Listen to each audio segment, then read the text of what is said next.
Bueno, buenas tardes a todos. Un gusto estar nuevamente por acá. Perdonen que ayer tuve que cancelar de manera tan, este, con tan poco aviso, pero no ven, bueno, ustedes saben que yo tengo dos perros. Tengo una grandota y un chiquitín. Y ayer caminando con mi perra, otro perro, la mordió, le causó una herida. Aquí está al lado mío, muy bien. Entonces tuve que salir volado para el veterinario porque digamos que la mordida de un perro no es como lo más higiénico de este mundo, ¿no? Así que hacer la curación respectiva está con antibiótico, analgésico, antiinflamatorio, bueno, y demás. Por eso entonces ayer tuve que cancelar la clase así tan rápido y por eso perdonen sí, gracias. Por ahí está por aquí está mi Bendy, aquí está acostada. Entonces, entonces tuve que salir volado de esta situación.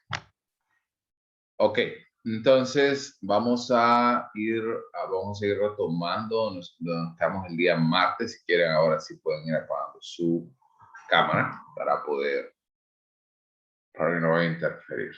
Entonces, nos hemos quedado por acá, habíamos hablado del desarrollo de 3 puntos importantes que vamos a ver. Vimos el día 1 que hablamos del modelo de Kharkov y los modelos de adiestramiento. También habíamos hablado de que existe la, la, el elemento de iniciar, ¿verdad? De comprender los principios más básicos de la influencia social y finalmente vamos a hablar también de la teoría del aprendizaje. Y habíamos hablado por acá también de que puede ser que todo el proceso de influencia social puede ocurrir tanto de manera intencional o de manera no intencional. Entonces habíamos hablado y por aquí nos hemos quedado el día martes y vamos a hablar acerca de todos estos procesos. En primer lugar, debemos de comprender que cuando hablamos de un proceso de influencia social, pasan por estos, por estos pasos que vamos a ver, mejor dicho, pasa por estos momentos en el cual el individuo empieza a aceptar esta influencia. En primer lugar, empieza por el conformismo, empieza por aceptar cosas aunque de repente no estamos completamente de acuerdo bajo estos lineamientos, como por ejemplo, cuando usted va al médico y el médico le dice que tiene que dejar de comer tal y tal cosa, a lo mejor porque tiene los triglicéridos hasta donde no, y entonces usted a lo mejor, bueno, está bien, lo acepta, no lo comparte, pero va a hacer ese cambio. Y este proceso de conformación viene con cumplimiento. El cumplimiento es lo que se le plantea, poder llevarlo a cabo. Posteriormente viene la obediencia. La obediencia ya hablamos por aquí, si ustedes recuerdan, hablamos de Lawrence Kohlberg cuando ustedes vieron Evolutiva y hablamos de los principios más importantes a nivel individual con respecto a la interiorización del desarrollo moral, y hablamos de que el nivel más básico es la moralidad a partir de comprender que una persona puede dañarnos de alguna u otra manera o, por ejemplo, lo hacemos por miedo a que alguien nos pueda castigar, etcétera, etcétera. Entonces, la obediencia viene a partir de ese punto. Se hace, se acepta, se logra este cometido y finalmente se logra la persuasión. Se logra entonces que el individuo ya genere o haga algo o esté de acuerdo con algo porque considera que es su idea y no la idea de los demás. Entonces, por ejemplo, estos puntos que ustedes ven por acá son algunos de los puntos que ustedes pueden ver que ocurren en las sectas, por ejemplo. En las sectas como la de Charles Manson, por ejemplo. Es más, hay un capítulo de la serie de Pocas Palabras en Netflix. No sé si lo han logrado ver. En pocas palabras, por ejemplo, coronavirus, en pocas palabras. Y son 3 o 4 episodios, por ejemplo, que explica qué es lo que está pasando, el tema de la vacuna, etcétera, etcétera. Hay temporadas completas, como por ejemplo la música, el dinero, desigualdad social, por ejemplo, por qué los hombres ganan más que las mujeres. Es muy interesante. Y hay uno en específico que habla de las sectas. Entonces se los recomiendo para que vean el tema de influencia social. Incluso por ahí nombran algunos de las tragedias más importantes en este tema de sectas, porque las personas empiezan a desarrollarlo a partir, a partir de ciertas ideas que comparten este tipo de individuos, que hablamos de influencia social. Ahorita hemos hablado de influencia social negativa, pero también tenemos que hablar de influencia social positiva. Por ahí dice Emi Davao, es una secta que empezó como coaching de vida. Vean, ninguna de las sectas empieza como, yo soy el anticristo, ¿no? Y vengo ante ustedes para hacer eso, ¿no? La mayoría de sectas inician como una iglesia, inician como algo que va a cambiar el mundo, algo que va a cambiar su vida, entre otras cosas. Entonces, se los recomiendo, es buenísimo, buenísimo el documental, para que ustedes lo puedan ver. Ahora bien, hablemos de la influencia social positiva. ¿Cuántos de ustedes, por ejemplo, cuántos de ustedes cuando tienen un novio o una novia que de repente va al gimnasio, come bien, y de repente usted, digamos que es la antítesis de comer bien y la antítesis de hacer ejercicio, y la persona de alguna manera lo engatusa a usted para que empiece a cambiar algo, y después usted empieza a hacerlo no tanto porque lo obliga, sino más bien porque disfruta ahora de hacer esto. Incluso hace poco estaba escuchando en un programa de radio que me gusta escuchar por la mañana, que hablaba acerca de qué es algo que yo le aprendí a mi pareja, aunque de repente no estemos juntos. Y muchas personas hablaban de eso, del ejercicio, de comer bien, de cambiar ciertas cosas, que de repente, incluso personas que dicen que si no hubiera sido por su pareja, de repente ni se hubieran graduado, entre otras cosas. Está interesante la actividad en el chat por ahí. Confirmo, dejen que sí pasa. Ok. Entonces, ahora, existe una línea muy tenue, ¿verdad? Una línea muy fina. Y esa línea fina es cuando nosotros como consejeros o como psicoterapeutas o como profesionales de la salud vamos a llevar a alguien a que haga algo aún en contra de su voluntad. Esta es una línea muy tenue.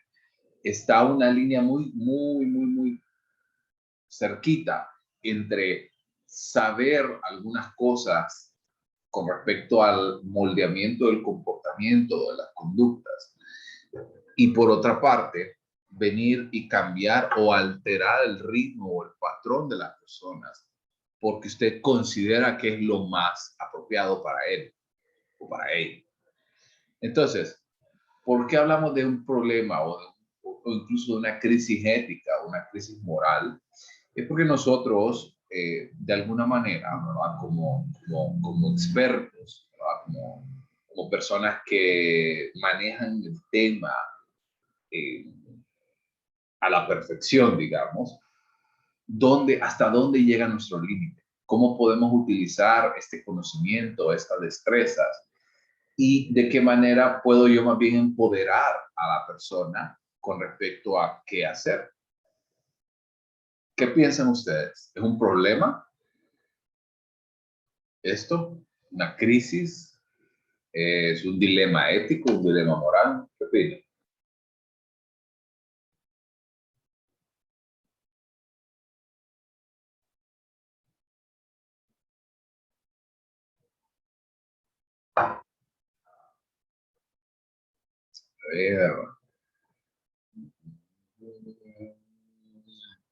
A ver, Catherine, que a Catherine Rodríguez ya días no la escucho. ¿Qué opina de esto? Y también prepárese Miguel Vázquez. Estoy almorzando, perdón. ¿Sigue alguien con usted?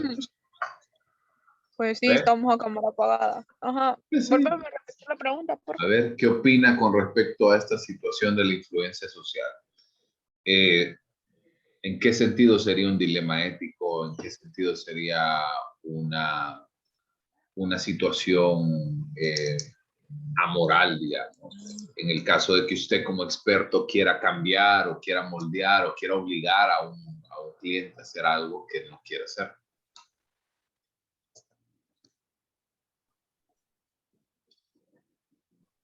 Entonces, esa es la pregunta. ¿Qué opina sobre esto? Por ahí pregunta Marley, ¿qué opina sobre esto?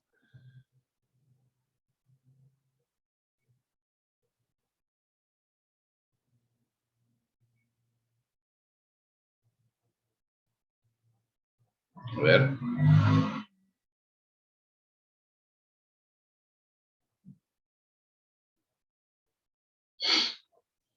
¿Sí me escuchan? Sí, Lick, solo que no sabemos qué responde. Lick, Hombre, sálganse de la caja. Lick, yo siempre le contesto, a mí es que me da pena hablar, pero también a mí es de callarme. Hombre, Mire, este, dígame. pues principalmente creo que casualmente lo mencionaba el otro día el licenciado Gerson, que hasta dónde se rompe esa línea ética. Entonces, supongo yo que con todo lo que nos menciona de que qué debemos y qué no debemos de hacer, implementando en una consejería, tendríamos que tomar en cuenta algo, de que si no, esto no incurre algo, por ejemplo, las personas que tienen obesidad, usted ya nos viene mencionando cuestiones sobre la salud, y creo que eso es algo porque todos socialmente estamos como presentes en ello, ¿va? Entonces, todos pasamos por alguna fase donde estamos más con mayor peso, menor peso, cuestiones de salud y enfermedad. Pero cuando ya sucede, por ejemplo, una persona que se automedica, entonces ya eso se vuelve un problema. Porque, y yo conozco a una persona que hace eso, que ella, cualquier mínima cosa, ella ya se bebe una pastilla. No, es que yo me siento mejor con esto. Camina pastillas en la cartera. Normalmente este tipo de, vamos a decirlo, de paranoias, las tienden a tenerlas muchísimo más el género femenino. Pero sí, o sea, ella, no, es que él está haciendo tal cosa, yo me veo una acetaminofén. Si yo me lavo el pelo de las 6 para en la noche, yo bebo acetaminofén. Que si no, que para las alergias y un montón de cosas. Entonces creo que en una consejería, en ese punto, sí se le podría decir a la persona de que no es correcto.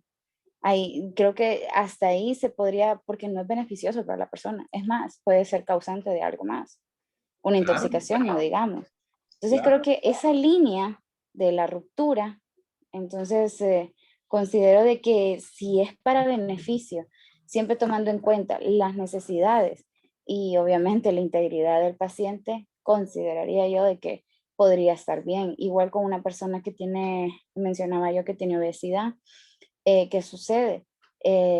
Decirle a la persona de que, o sea, un poco más y puede empezar a tener enfermedades degenerativas, o sea, situaciones que no se van a poder reparar, situaciones que son irreversibles. Entonces considero que en esa línea, obviamente, con bastante tacto, utilizando las herramientas adecuadas y todo, considero que sí se podría romper, porque necesitamos salvaguardar la integridad. Exacto. Gracias, Karina. Por ahí comenta Flor en el chat, si es problema, ya que el cliente está acostumbrado a tener dicha conducta y que venga alguien, perdón, y que en este caso es el terapeuta y le diga qué hacer y que no, el paciente no se sentirá con confianza y se puede sentir juzgado.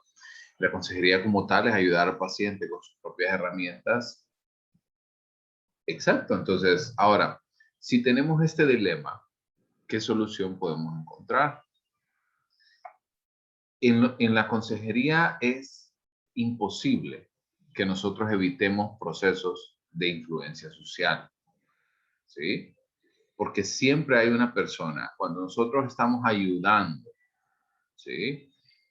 Cuando estamos en ese espacio de ayuda, indudablemente siempre va a haber una persona que está en una mejor posición que la otra, desde cualquier, desde cualquier rubro, desde la parte de vivencia efectiva hasta la parte de social, económica, laboral, etcétera, etcétera. Entonces, ¿en qué sí nos podemos enfocar y a dónde deberíamos de apuntarle con respecto a esto?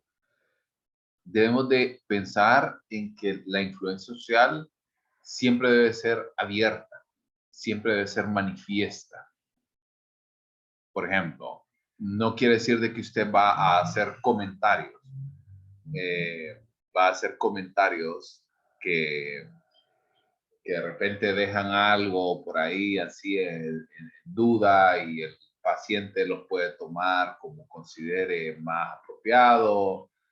Hace poco me encontré una publicación en una red social que me gustó mucho, que dice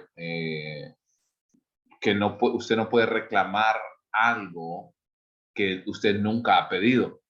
Y esto va mucho para las mujeres.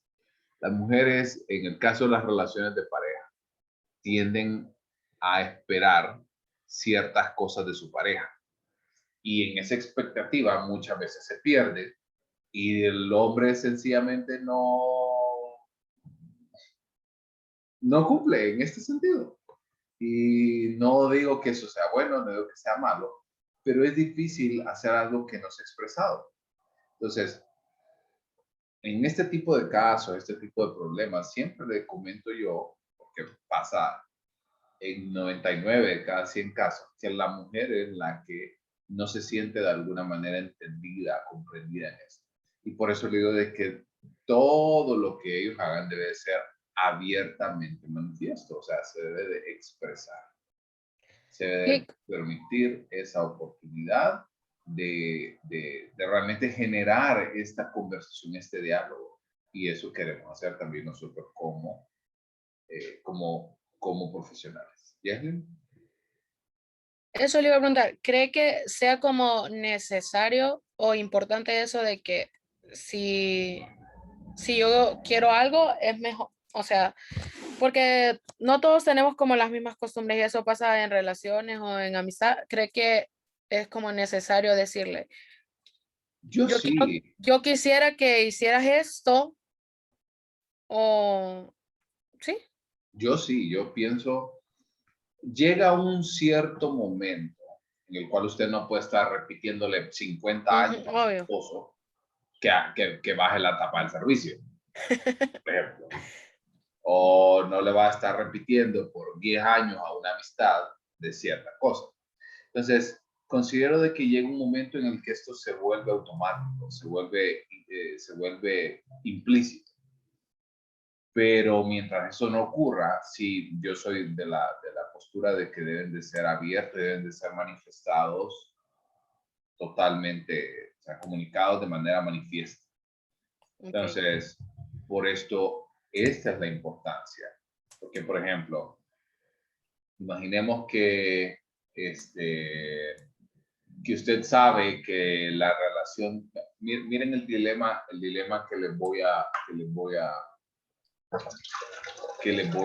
plantear. Hace poco yo tuve una relación de pareja y un noviazgo, y en esta relación de pareja era una situación bien complicada. Ella lo había engañado a él, luego él se había convertido en una persona sumamente agresiva, celoso, verificaba dónde estaba, escribía cada 2 minutos, así como hemos hablado muchas veces, tóxica la relación, una cosa impresionante.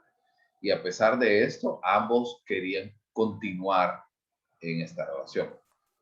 Llegaban ciertos momentos o ciertas situaciones que de repente los hacía como estos momentos, esas gotas que rebalsaban el vaso, que los hacía que buscaran atención, que buscaran ayuda. Pero generalmente seguían en esta situación. Y yo le comenté a ella, porque ella es quien me busca a mí, y yo le comenté a ella de que realmente yo tenía una preocupación real, o sea, real, de la integridad física de ella. O sea, porque ya había llegado a un cierto punto en el cual existió violencia física. Entonces, de ambas partes. O sea, no estoy justificándola a él ni a ella, de ambas partes. Pero la situación era obviamente que ella como tal, ¿verdad? La mujer físicamente pues es menos dotada que el hombre y en un altercado 99% de las veces la que va a salir peor va a ser la mujer. Entonces, yo le expresé esto a ella abiertamente, de que yo me preocupaba mucho por su integridad física. O sea, porque de repente ella se perdía 3 semanas y era que se había perdido 3 semanas porque la persona le había escondido su teléfono o se lo había quebrado o tenía prohibido ver los mensajes, bla, bla, bla. Entonces, complicada la situación. Entonces, yo, con todo este panorama, todo el contexto que les acabo de decir, usted se tendría que pelear con ese instinto de decir, perdón, así, puta, despertar, o sea, la relación no conviene de ninguna manera. Jamás le dije esto, quiero decirles, jamás se lo dije, porque era una situación de que ella debía de tomar la decisión. Sin embargo, en múltiples ocasiones salió este tema a colación, de que realmente la pareja como tal ya había llegado a su curso natural y había finalizado. Para no hacerles tan largo el tema, siguen juntos. Pero yo en ningún momento le dije, no, déjelo, o no, esa persona no le conviene a usted. Sencillamente, la expresión manifiesta de la preocupación que yo tenía por ella era real, era genuina. Se lo comuniqué en múltiples ocasiones. Ella tomó sus decisiones, incluso llegó a colocar una orden de restricción, pero después decidieron continuar. Entonces, obviamente esa situación, como ustedes ven, es una línea muy fina, de que yo no le voy a decir, porque yo no soy su amiga, no soy su familiar, no soy su peluquera, para decirle, ay, sí, deja ese hombre porque no te conviene. No, a mí no me corresponde ese papel. A mí lo que me corresponde es que la persona, y si ustedes ven los siguientes puntos, que esté basada esta expresión en el cuidado, en la comprensión, en la colaboración y sobre todo ayudarle a que la persona viva de manera más efectiva. Ese era mi foco principal de esta situación. Así que les quería compartir un poco esa experiencia. ¿Se entiende? Sí, de hecho, un poco con gracia. De hecho, ayer miraba un TikTok que tiene mucha relación con su historia, casi era prácticamente lo mismo. De hecho, que me lo mandó un amigo y me dijo, sos vos. Era algo así, pero eso era como más fuerte porque el chavo como que se fue y le decía que se había casado y que precisamente ella regresó el día que se iba a casar y impidió la boda y estaban juntos. Y la psicóloga le decía, puta, pero así con la palabra y fuerte, debes terminar esa historia. Y después ella como que reaccionaba y le decía, perdón, no soy tu amiga, soy tu psicóloga. Literal. Escucha, qué buen meme, me lo debería mandar al correo. O si es un TikTok, igual mándalo al correo. Ok, ok. Porque eso es cierto. Entonces, nosotros peleamos con esta situación. Por ahí dice Flor, retóxico, peor que Chernobyl, totalmente. Y o sea, para mí es difícil en el sentido de mantener esa línea entre lo personal y lo profesional. Entre decirle, Dios mío, mujer, despertá, no te conviene esta relación, a mantener mi postura profesional. Dice por ahí también Johanna, es difícil porque ni ellos se preocupan por salir de esa relación. Gracias, Emi. Y con esto vamos avanzando a esto. Emi. Es que a nivel personal considero de que tratar temas de violencia es una situación que realmente tenemos que comprender muy bien, pues. Y yo hasta cierto punto me pregunto, en este tipo de casos, si es la forma más adecuada de abordar y decir a la mujer, digamos, o sea, que creo que escuchaba que tenía orden de restricción y todo eso, recordar que no solo es como una relación violenta, sino que también son acciones que están penadas por la ley, pues. Sí. Entonces, así considerando eso, no sé de qué forma, en viendo esas situaciones, se debería de abordar, dar información sobre los procesos de denuncia, de organizaciones que acompañan y Sí. todo eso. No sé si al final del día, cómo hacerlo, cómo abordar y decir, ustedes están en esa relación que realmente está penado por la ley, pues estas acciones están penadas y lo que puede proceder es esto. No sé usted cómo me puede orientar en Sí. eso. Fíjese que, bueno, le quiero comentar la experiencia de 2 días. En la vía privada, yo tengo un abogado que es la persona que me acompaña y que es la persona a la cual remito este tipo de casos para que él se encargue de dar el acompañamiento legal. Entonces, eso es en el caso privado. Y en el caso, y en el caso público, tuve la experiencia cuando terminamos nosotros la maestría, a nosotros nos enviaron a trabajar, a hacer literalmente, o sea, nosotros hicimos práctica profesional en maestría y también hicimos tesis. Entonces, en la maestría me mandaron a un centro de salud a hacer la práctica ahí. Y en ese lugar abundaban los casos de violencia doméstica. Entonces, para este caso, pues yo no, para este tipo de situaciones, yo no, obviamente yo me encargaba, pero me encargaba como hasta la parte final del proceso, porque ya o sea, ya la institución como tal tomaba acción de oficio. O sea, todos me siguen cuando hablamos de oficio, o sea, actuaban independientemente de que la persona quisiera, o sea, que pusiera la denuncia como tal, sino que ya actuaban de oficio, sin realmente que la persona fuera a poner la demanda, la denuncia, perdón. Entonces, en este caso, en el sector público ocurre esta situación. El problema del por qué también se deja de hacer en tantas ocasiones en nuestro país es porque la ley es sumamente endeble para este tipo de situaciones. Incluso,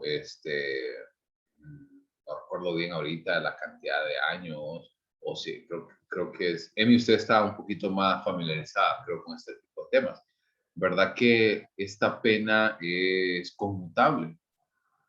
Sí, con la reforma del Código Penal bajó la pena e incluso cuando pues, estaba ya un poco más alta la pena, había casos, bueno, lo hablo desde mi perspectiva porque sí me ha tocado acompañar casos de violencia y hemos estado viendo este tipo de procesos, que realmente se llegan con las pruebas, incluso en casos de femicidios, por ejemplo, y las penas son mínimas.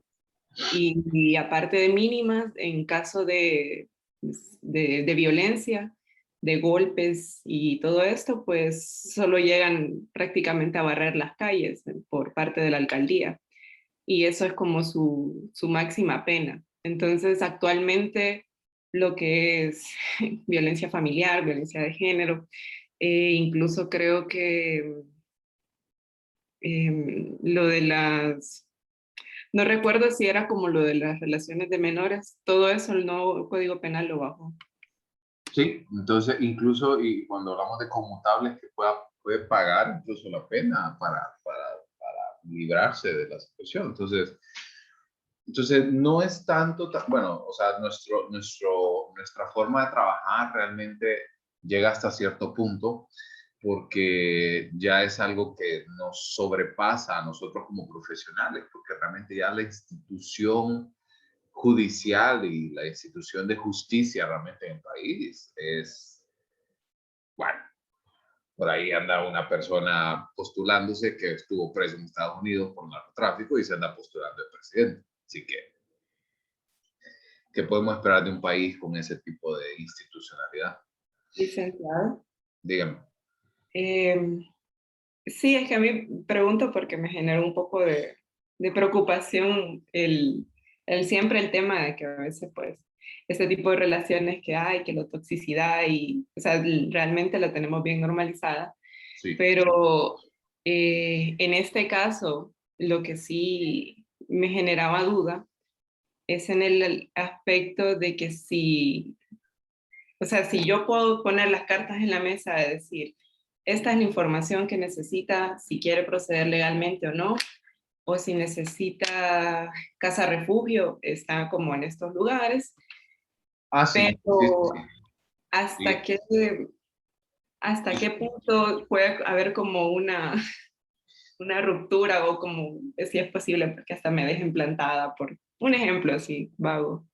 Ok, en este caso, pues, si ustedes recuerdan en psicodiagnóstico, creo que fue la primera vez que hablaron de toda esta temática, ustedes recuerdan un poco acerca de la confidencialidad, de la privacidad, pero que hay ciertos momentos en los cuales esos principios se pueden quebrar, pueden violentar, en el sentido de cubrir o salvaguardar la integridad de otra persona o del mismo paciente o cliente. Creo que por ahí fue cuando hablaron por primera vez.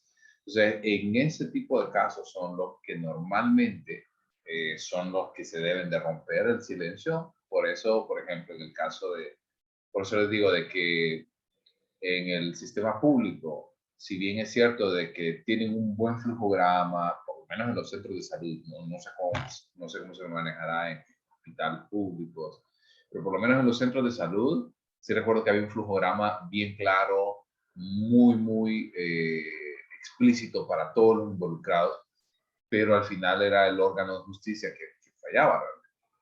Pero en el caso ya de la privada, sí, lo que yo hago como profesional es remitir con otro profesional, pero no es de, mire, le paso el teléfono, no. Permítame un segundo, si estamos en videollamada, permítame un segundo, voy a ver si ahorita se puede unir conmigo el abogado y que el abogado empiece a hacer los procedimientos, sobre todo cuando la persona está consciente y ya, o sea, usted no le está vendiendo la idea de ponga la demanda o ponga la denuncia, sino que es algo que la persona ya está realmente de acuerdo con todo esto. El tema de violencia doméstica es un tema que podríamos pasar un año entero hablando y no lo acabaríamos. Pero para ir cerrando este tema, debemos de tener mucho cuidado, de nuevo, hasta dónde llega nuestro papel como profesionales, hasta dónde llega nuestro alcance también, y también las posibilidades de los recursos que podemos emplear.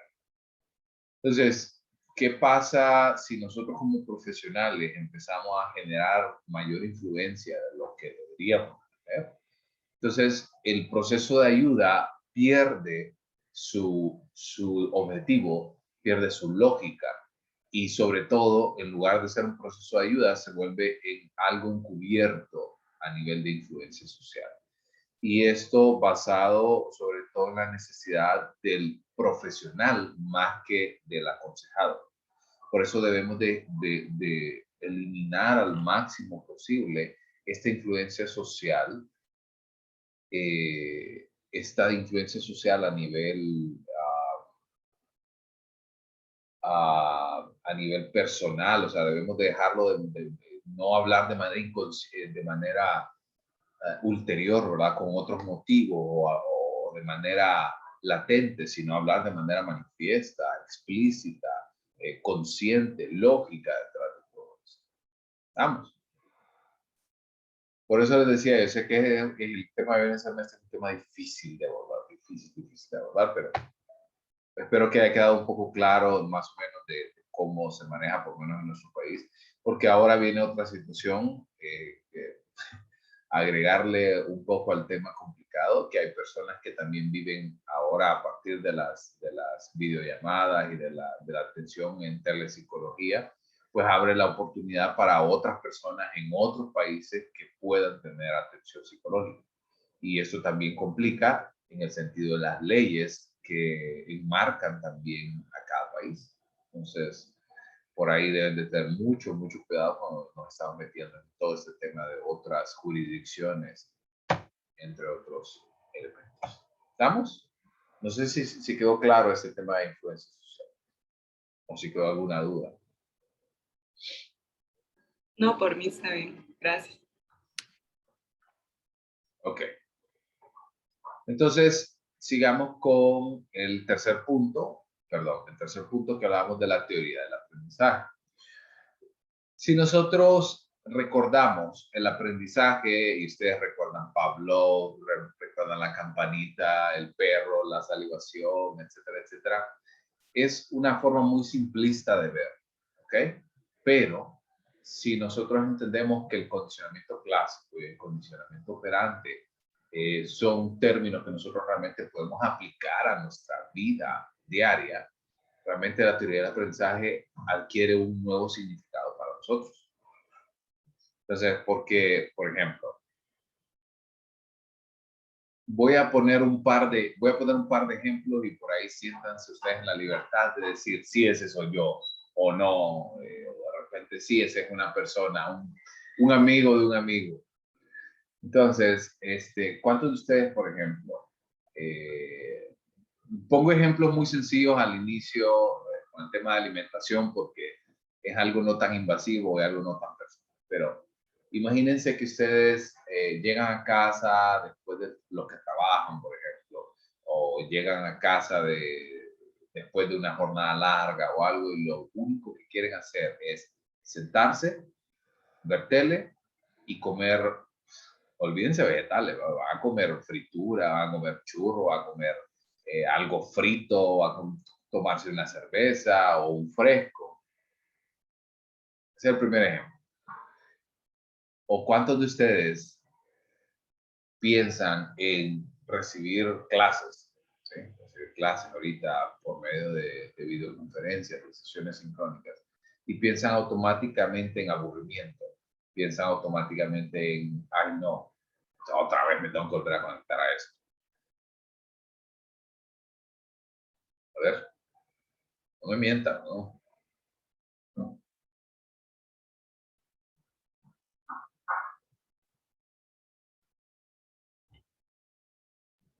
Bueno, ¿Nadie? ¿Andrea? bueno, en mi caso, en las clases virtuales no siento que sea aburrimiento, sino más es como estrés, porque hay veces que uno no se puede conectar o a veces el internet le falla a uno, a veces la computadora, a veces pide actualizaciones, a veces por uno meterse a la hora, la computadora le pone mil trabas y ya genera un estrés que durante la clase está pensando a qué hora se le corta la clase o a qué hora se sale solito.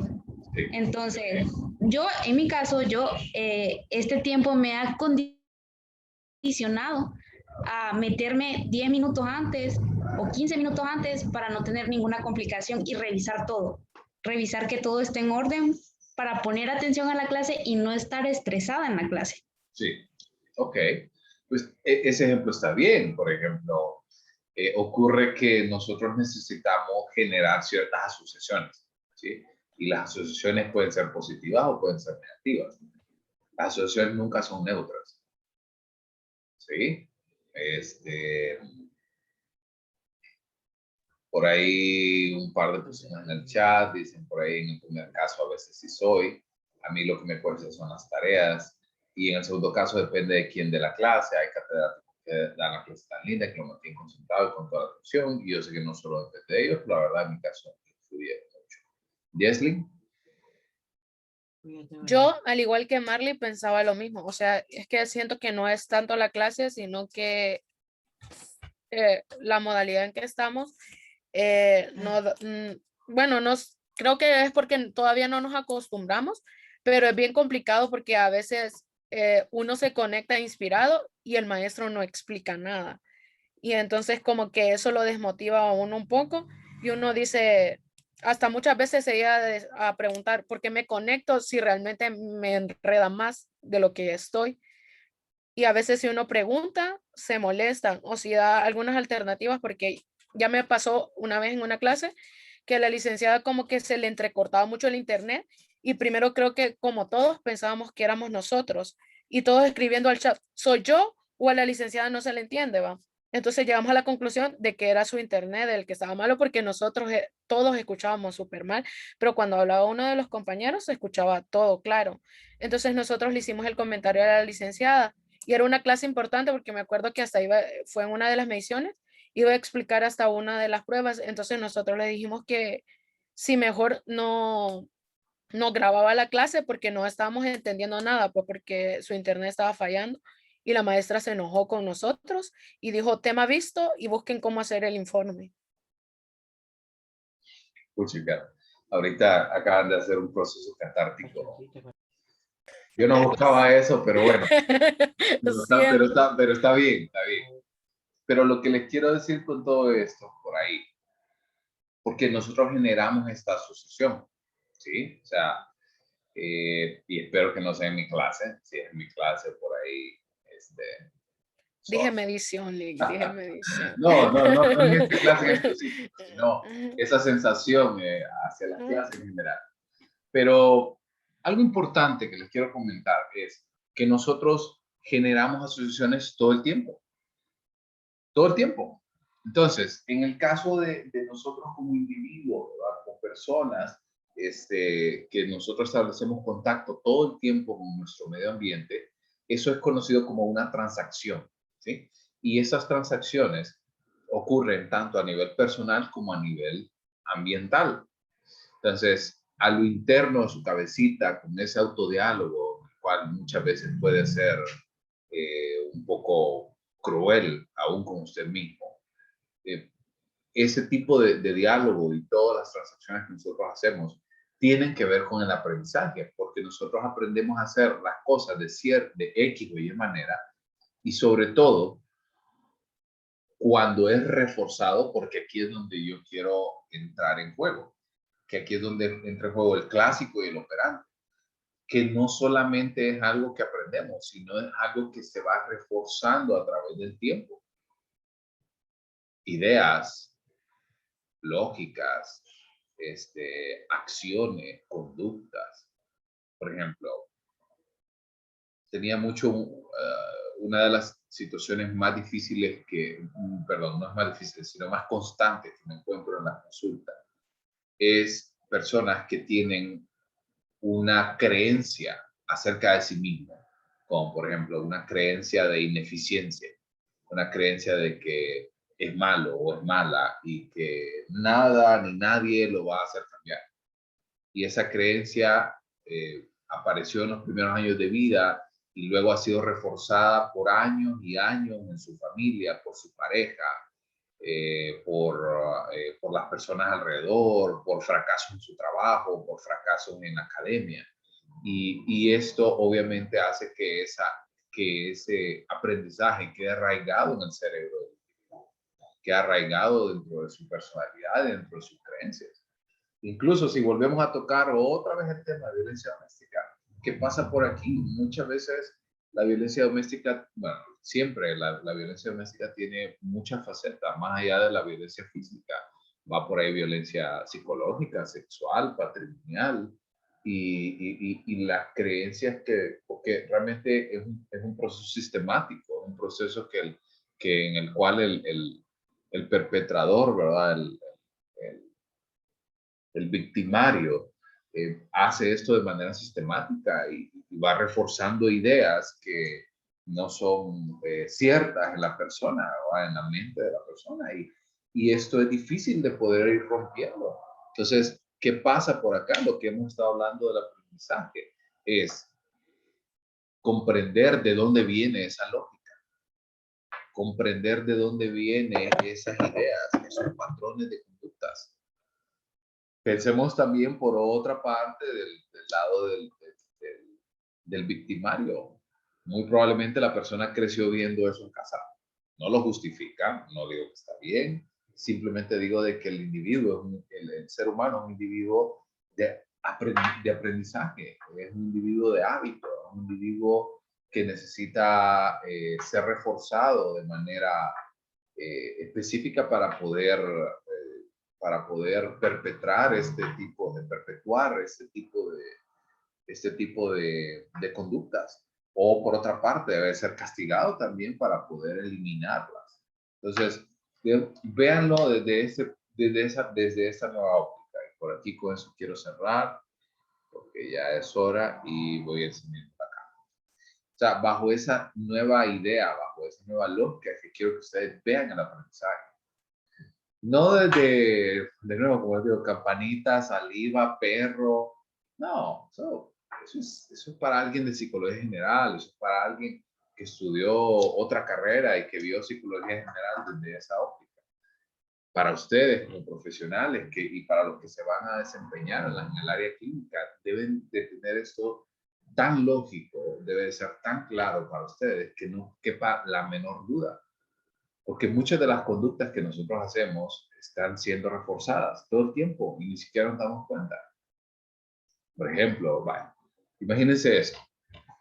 Usted se ha esforzado durante un mes y durante ese mes usted viene y que come atún, que come esto, que galletitas saladas, que cero coca, que cero cerveza, que cero churros, que cero y esto, y va y usted se pesa y cuando se pesa vio que perdió media libra. ¿Cómo se siente? ¿Quién quiere hacer catarse otra vez? Y ve que perdió 0.3 libras en un mes. Y usted dice,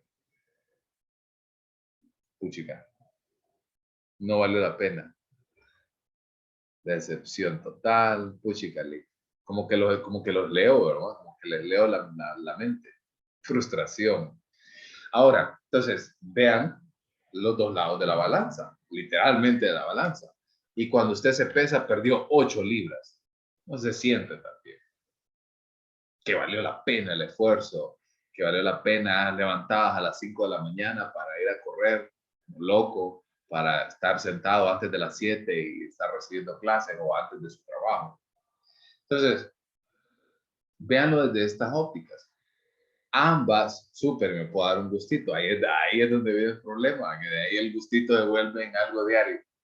Pero lo que les quiero decir es, toda conducta está siendo reforzada o extinguida. Entonces, ¿qué va a pasar cuando usted ve la báscula y perdió media libra? No, usted ya no vale la pena que usted continúe en esa acción, ¿cierto? Y usted va a decir, no, ¿para qué? Mejor sigo comiendo 10 tortillas en el almuerzo, con la coca, bla, bla, bla, y no vale la pena. Entonces, ustedes ven, extinguimos porque no recibimos el estímulo apropiado, por ejemplo. De repente, usted no sabe el tipo de ejercicio que estuvo haciendo y a lo mejor esa media libra que perdió es de peso total, pero de repente usted lo que perdió fueron 3 o 4 libras de pura grasa y se ve bien, se ve mejor y se siente mejor, pero como la báscula dijo que no, entonces está haciendo que esa conducta que ya hemos estado haciendo se extinga. Entonces debemos de tener mucho cuidado y comprender esto en términos conductuales, empezar a comprender los comportamientos que nosotros tenemos, no visto desde un modo simplista como lo hemos hablado hasta hoy, sino más bien desde un modo que ayuda a que una conducta sea perpetuada a través del tiempo o que desaparezca. Entonces con esa idea los quiero dejar por hoy y cerrar esta semana, que es una semana muy productiva. Recuerden que la siguiente semana terminamos unidad 2 y ya vamos a tener nuestro examen, entonces para que vayan adelantando. Estas diapositivas que ustedes han tenido, estoy en una lucha entre compartírselas, pero también quiero que vayan a leer de su libro. Entonces, vayan a leer del libro. El libro ya está también subido. que es el manual del orientador experto. Y si no está subido, háganmelo saber. ¿Ok? Bueno, vayan encendiendo su cámara, pero que tengan un fin de semana bueno, que aprovechen el tiempo, que hagan lo que tienen que hacer. Vamos a hacer lo que tenga que hacer. Para que vayan avanzando. Recuerden que ya nos vamos acercando también a la entrega de las tareas. Hay algunas que son un poco más complejas. Y lo otro, ya la próxima semana vamos a hablar ya de su cliente. ¿Ok? Entonces vayan buscando a ese individuo, a esa señorita, a ese hombre. Recuerden, por ahí, los únicos puntos importantes: arriba de 18 años, que no tenga una patología diagnosticada como tal. No que crea que tiene bipolaridad, porque ahorita en la mañana se siente bien, en la mañana y en la tarde se siente medio mal, diagnosticado, o una patología diagnosticada, y pasar por el proceso de aplicación de pruebas que vamos a ver la siguiente. Entonces, un placer, jóvenes. Nos vemos. Licenciado, Perdón, Heli. ¿y en el ámbito académico hay algún requisito para el cliente? Que si debe de ser como universitario o algo. No hay necesidad. Y puede ser un Porque sea conocido. arriba de 18 años, no hay ningún problema. Lick, Dígame, Alma. puede ser un conocido. Preferiría que no. Si tiene, hay algo importante. No vamos a, si tiene un problema y quiere ser atendido, excelente. Tráigalo, pero no lo va a tratar usted. Estamos. Por ahí hacemos un intercambio. Siempre hay personas que llegan al día de entrega. El link, mire que ya no tengo el cliente me canceló. Y no sé qué. Entonces, esa parte es importante. Igual, ¿verdad? Así como en psicodiagnóstico, la persona que ustedes evaluaron no era una persona conocida. Por ahí a los que llevaron psicodiagnóstico 2 conmigo, quise romper los grupitos y al final se terminaron dando cuenta de cosas que de repente no querían darse cuenta. Ya en ese rollo no me meto, porque yo les dije, no evalúen a sus amigos. Pero bueno. Pero Entonces, nosotros estamos bien, Lick. Los de psicodiagnóstico 2 de esos grupitos estamos bien. Seguimos siendo amigos, de hecho. okay. Bueno, por lo menos me trae un poquito de paz. Entonces, vayan averiguando toda esta información y nos vemos el día lunes.